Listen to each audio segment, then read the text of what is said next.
नमस्कार। Exam happy by Jharkhand channel में आपका स्वागत है। तो दोस्तों बताते चले, झारखंड में आकलन परीक्षा का आगाज हो चुका है। आपकी परीक्षा जो है 30 जुलाई को होने वाली है। आप सभी 30 जुलाई की तैयारी के लिए हमारे चैनल को सब्सक्राइब कर लेंगे और इस चैनल पर नए हैं तो चैनल को सब्सक्राइब करने के बाद इस चैनल पर आपको आकलन परीक्षा का पूरा सब्जेक्ट का जेसीईआरटी टेक्स्ट बुक का नोट्स और पीडीएफ बना हुआ तैयार है। तो आप इसका नोट्स और सारे रिकॉर्डेड वीडियो को जरूर देख लीजिएगा। तो आपको बताते चले, यदि आप अभी आकलन परीक्षा में 101% सफलता प्राप्त करना चाहते हैं तो आपके लिए यहाँ पर क्रैश कोर्स का आज से शुभारंभ कर दिया गया है, यानी सफलता सीरीज की शुरुआत की गई है। तो सफलता सीरीज में यदि आप जुड़ते हैं तो आपको यहाँ पर वैसे ही प्रश्न मिलते हैं जो आपके आकलन परीक्षा में आने वाले हैं और वही प्रश्न आपके आकलन परीक्षा में आएंगे भी। तो आप उन सभी प्रश्नों को एक बार यहाँ पर टेस्ट सीरीज के माध्यम से अवश्य बना लेंगे, जिसकी कीमत रखी गई है। इस सफलता सीरीज में जुड़ने की कीमत जो है मात्र 251 रखी गई है। तो आप 251 रुपये से मोह ममता नहीं रखेंगे और आप वीडियो देखने के बाद अभी के अभी 251 रुपये में जुड़ करके इन सारे प्रश्नों को टेस्ट सीरीज में भाग लेना जरूर सुलभ कीजिएगा। और टेस्ट सीरीज में ज्वाइन करने के बाद आप अपनी प्रतिभा को देख सकते हैं कि आप कितना है। बहुत से लोग जुड़े हुए हैं, आप भी जुड़िए और अभी जुड़िए सिर्फ और सिर्फ 251 में। और फुल कंप्लीट कोर्स जिसमें सारे नोट्स, पीडीएफ और वीडियो भी मिलेंगे, वो आपको यहाँ पर 400 रुपये में हो जाते हैं। तो यदि आपको सिर्फ क्रैश कोर्स में जुड़ना है तो 251 रुपये और यहाँ पर पूरे नोट्स लेकर के साथ में पढ़ने हैं तो आपके लिए यहाँ पर मिल रहे हैं 400 रुपये में। और सिर्फ नोट्स और पीडीएफ लेना है तो यहाँ पर प्रत्येक विषय का नोट्स आपको 30 रुपये में मिल जाएगा। तो आप इसमें से जो भी चीज़ आपको अच्छा लगता है जरूर परचेज कर लीजिएगा, क्योंकि टेक्स्ट बुक पर आधारित बना हुआ है, आपका चैप्टर वाइज बना हुआ है और साथ ही साथ हाथ से लिखा हुआ है, जो कि कहीं भी उपलब्ध नहीं है। यदि आप बाजारू किताब लेकर के पढ़ रहे हैं तो आप कहीं ना कहीं धोखा खा रहे हैं। इसलिए आप अभी से हाथ से लिखा हुआ नोट्स और अपने टेक्स्ट बुक का एक बार जरूर मिलान करके पढ़ लीजिएगा। तो चलिए चलते हैं आज के सफलता सीरीज के वेदों की संख्या कितनी है, 1, 2, 3 या 4। देखिए यह प्रश्न आपको बता देते हैं 1001 बार अभी तक परीक्षा में पूछा गया है और आपके लिए भी यह MVVI है। तो वेदों की संख्या कितनी है, इसका आंसर हो जाएगा 4। सबसे प्राचीन वेद का नाम क्या है। देखिए यह प्रश्न जो है आपका जेटेट में भी पूछा गया था। सबसे प्राचीन वेद का नाम क्या है, ऋग्वेद, सामवेद, यजुर्वेद या अथर्ववेद। कौन सा वेद है। तो सबसे प्राचीन वेद या पुराना वेद कह लीजिए, उसको हम लोग किसको मानते हैं, ऋग्वेद को माना जाता है सबसे प्राचीन वेद का नाम से। ठीक है, अगला है उपनिषद की संख्या कितनी है। उपनिषद की संख्या कितनी है आपको बताना है। ठीक है, उपनिषद की संख्या कितनी है, 101, 102, 103 या 108। तो देखिए उपनिषद की जो संख्या है वो 108 है। इसका राइट आंसर डी हो जाएगा।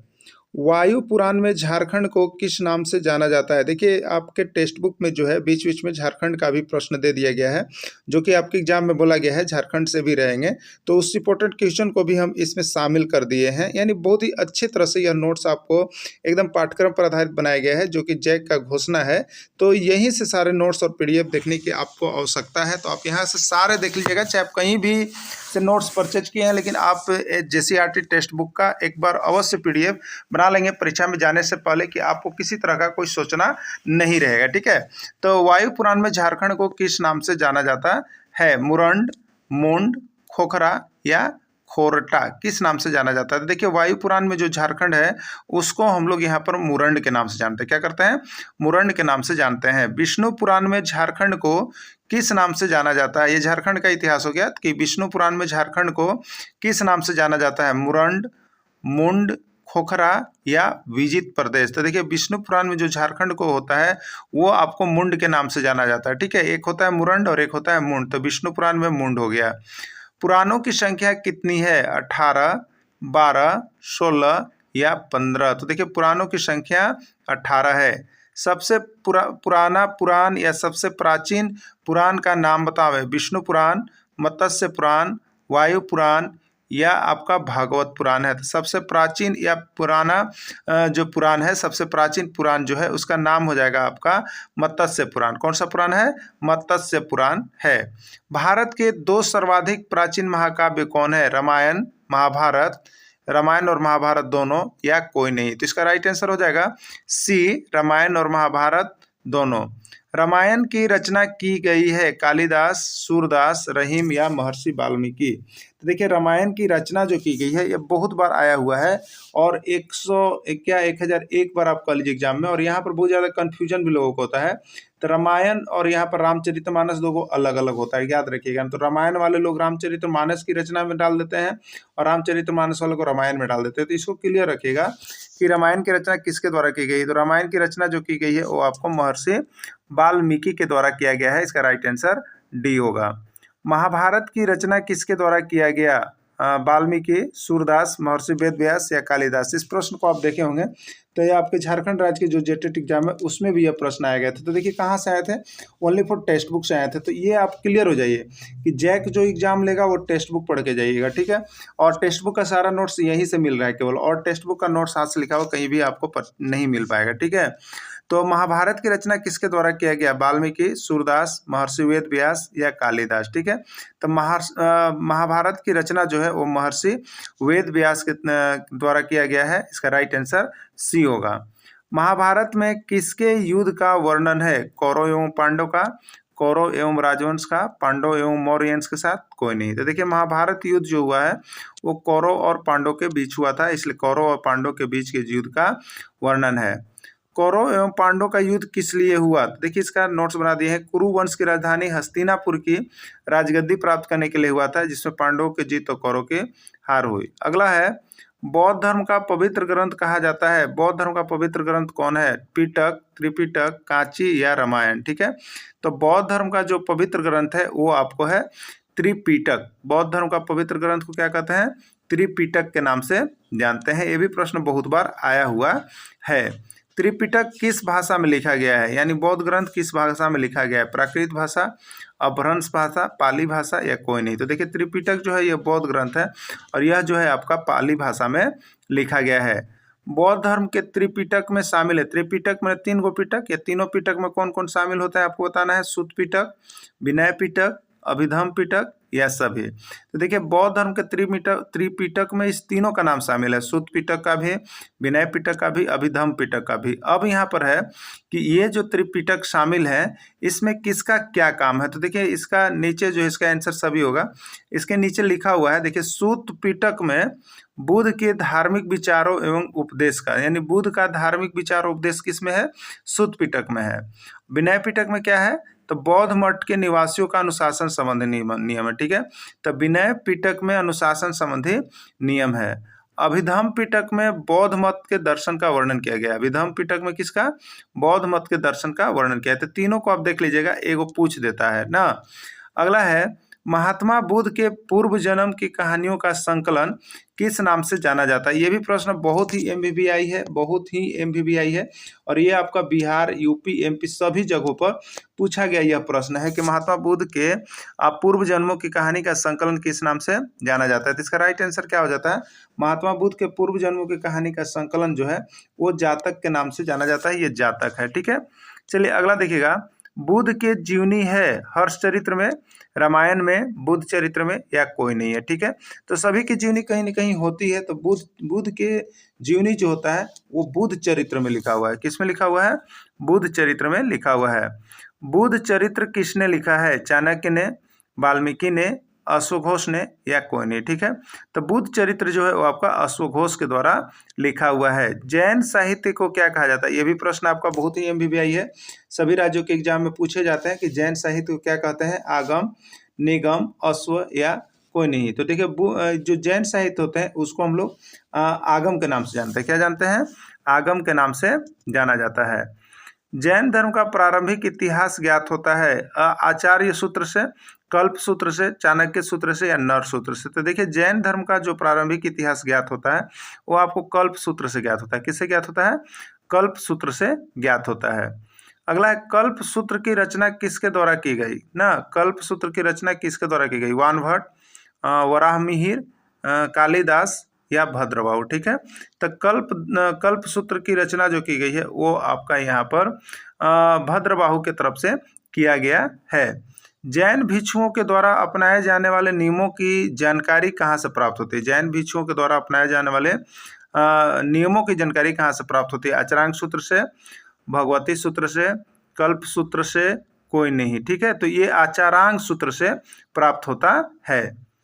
महावीर की शिक्षाओं के बारे में जानकारी किस सूत्र से प्राप्त होती है? ये भी प्रश्न आए हुए हैं। आचरांग सूत्र से, भगवती सूत्र से, कल्प सूत्र से, कोई नहीं। तो इसका राइट आंसर हो जाएगा भगवती सूत्र से। किससे प्राप्त होता है? भगवती सूत्र से। इंडिका नामक पुस्तक किसके द्वारा लिखा गया है? ये भी बहुत ही इंपॉर्टेंट क्वेश्चन है। इसके बारे में जितना कहा जाए वो कम पड़ेगा। बहुत ही एमबीबीआई क्वेश्चन है। तो इंडिका नामक पुस्तक अब तक सभी राज्यों के जो आकलन परीक्षा हुए हैं सभी में पूछ दिए गए हैं, तो इसको आप जरूर देख लीजिएगा। तो इंडिका नामक पुस्तक जो है वो मेगास्थनीज के द्वारा लिखा गया है। किसके द्वारा लिखा गया है? मेगास्थनीज के द्वारा लिखा गया है।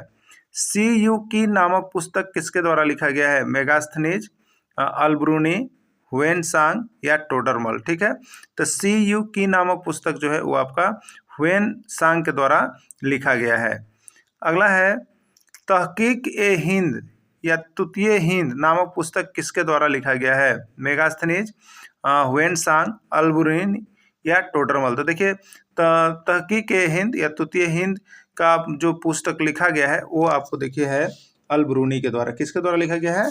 अलब्रूनी के द्वारा लिखा गया है। ठीक है, अगला है लौह स्तंभ कहाँ स्थित है? अगला है लौह स्तंभ कहाँ स्थित है, आपको बताना है। ठीक है, तो देख लेते हैं लौह स्तंभ कहाँ स्थित है। दिल्ली, मद्रास, कलकत्ता या कोई नहीं। ये लौह स्तंभ भी बहुत इंपॉर्टेंट क्वेश्चन है, सब जगह आपके आए हुए हैं।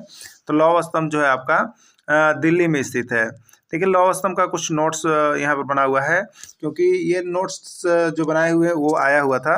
देखिए लौह स्तंभ मेहरौली जो दिल्ली में पड़ता है, कुतुब मीनार के परिसर में। ठीक है, लौह स्तंभ कहाँ है? मेहरौली में है। मेहरौली कहाँ पर? दिल्ली में।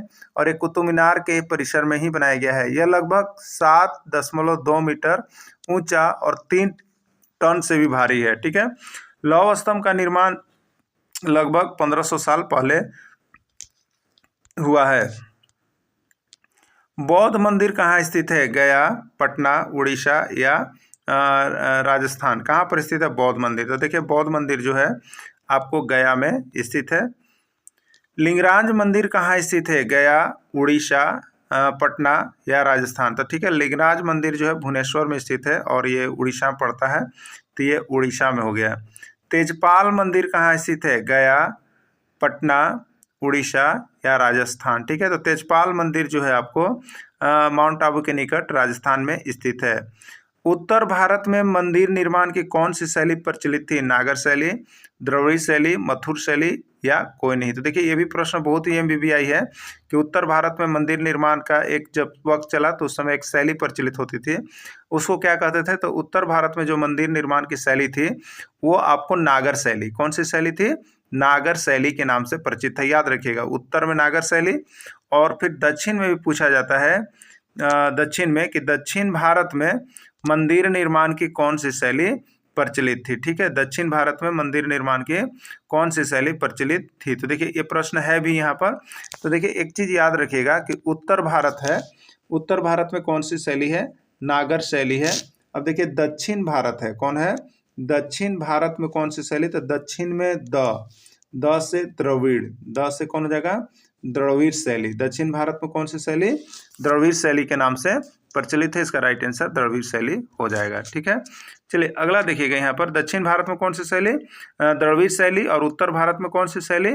नागर शैली। ठीक है, अब देखिएगा महाबलीपुरम कहाँ स्थित है? ये भी प्रश्न इंपॉर्टेंट है आपको मंदिर के अंतर्गत। राजस्थान, गोवा, तमिलनाडु या उत्तर प्रदेश। तो देखिए महाबलीपुरम जो है ये तमिलनाडु में स्थित है। आपको बता देते हैं कि देखिए इसी चैप्टर को जो आपने यहाँ पर एनसीईआरटी का भी आप नोट्स देख रहे हैं जो हाथ से लिखा हुआ है, इससे आपको सारे प्रश्न देखिए किसी न किसी राज्य में पूछे गए हैं। तो हम आपको यही सलाह देते हैं कि आप टेक्स्ट बुक पर आधारित जितने प्रश्नों का नोट्स बना हुआ है आप परचेज करके एक बार जरूर देख लेंगे परीक्षा से पहले ना, क्योंकि यहाँ से सारे प्रश्न लगभग आपके आने के चांस अन्य प्रैक्टिस सेट की अपेक्षा बहुत ही ज़्यादा रहेगा। एकास्मिक मंदिर कहाँ स्थित है? राजस्थान, गोवा, तमिलनाडु या मध्य प्रदेश। तो एकास्मिक मंदिर जो है आपका ये भी आपका महाबलीपुरम के साथ तमिलनाडु में स्थित है। गणित के क्षेत्र में शून्य एवं दशमलव पत्ती किसकी देन है? आर्यभट्ट, वराहमिहिर, अशोक घोष या रामानुजम। ठीक है, तो गणित के क्षेत्र में शून्य एवं दशमलव पत्ती का जो देन है वो आपको आर्यभट्ट का देन माना जाता है। चरक संहिता किसके द्वारा लिखा गया है? वराहमिहिर के द्वारा, आर्यभट्ट के द्वारा, चरक के द्वारा या कोई नहीं? तो चरक संहिता जो लिखा गया है वो चरक के द्वारा लिखा गया है। भारतीय शल्य चिकित्सा के जनक माने जाते हैं वराहमिहिर, आर्यभट्ट, सुश्रुत या कोई नहीं। ठीक है, तो भारतीय शल्य चिकित्सा के जो जनक माने जाते हैं उनका नाम है सुश्रित। क्या है? सुश्रित ना, इसका राइट आंसर सुश्रित हो जाएगा।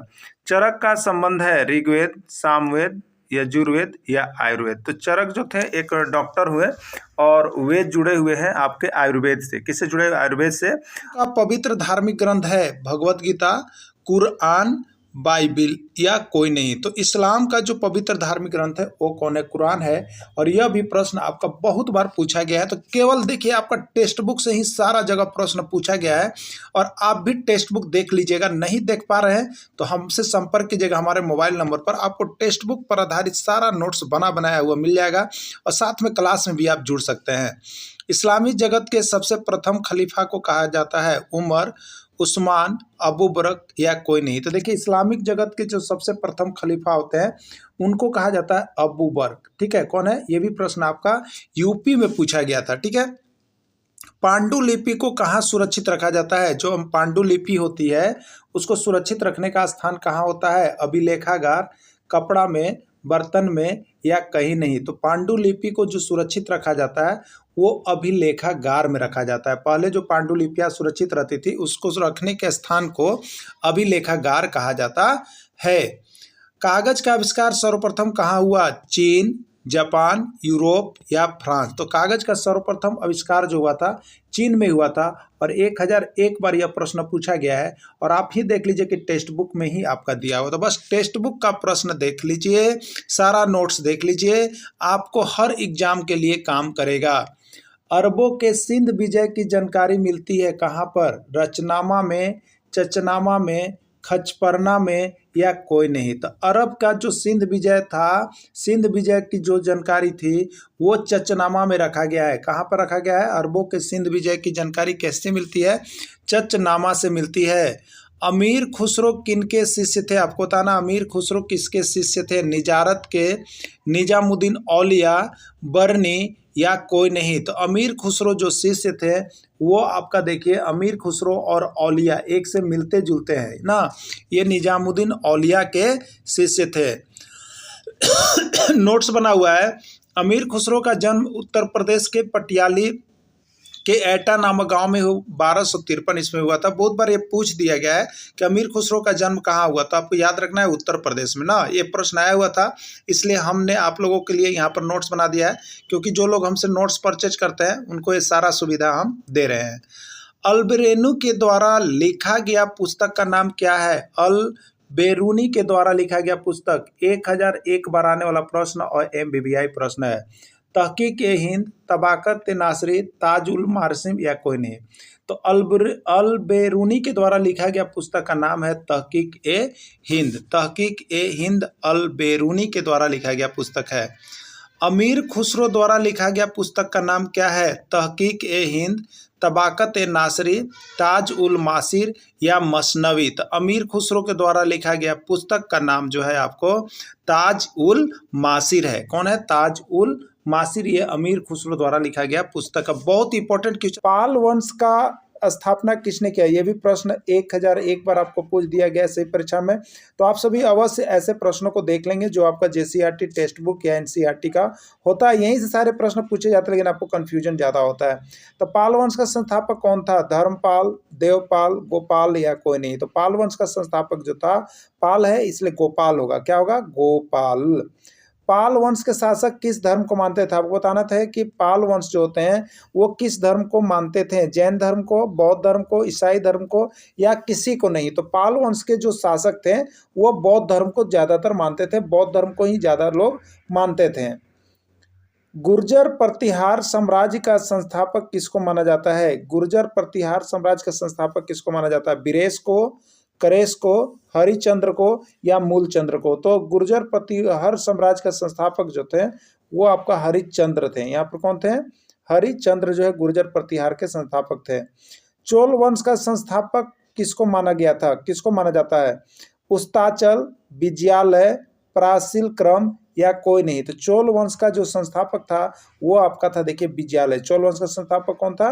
विजयालय था। हिस्ट्री का सभी नोट्स आपको बन गए हैं। आप यहाँ से हिस्ट्री परचेज करके आप पूरे के पूरे मार्क्स ला सकते हैं। सिर्फ और सिर्फ आपको जेसीईआरटी टेक्स्ट बुक से ही प्रश्न पूछा जाएगा, जैसा कि जैक ने यहाँ पर कहा है। इसलिए आप यहाँ पर संकोच नहीं करेंगे। 21 रुपीज़ में अभी कभी नोट्स जरूर परचेज कर लेंगे और सारे नोट्स पीडीएफ को एक बार देख लेंगे, जिससे कि आपको यहाँ पर प्रैक्टिस हो जाएगा। बहुत ही कम प्रश्न है और इसमें ज़्यादा आपको भिड़ने की चांसेस बनेगी। चोल वंश के राजाओं में सबसे शक्तिशाली किसको माना जाता है? कृष्णराज प्रथम को, कृष्णराज द्वितीय को, राजराज प्रथम को या सभी को? तो इसका राइट आंसर हो जाएगा सी,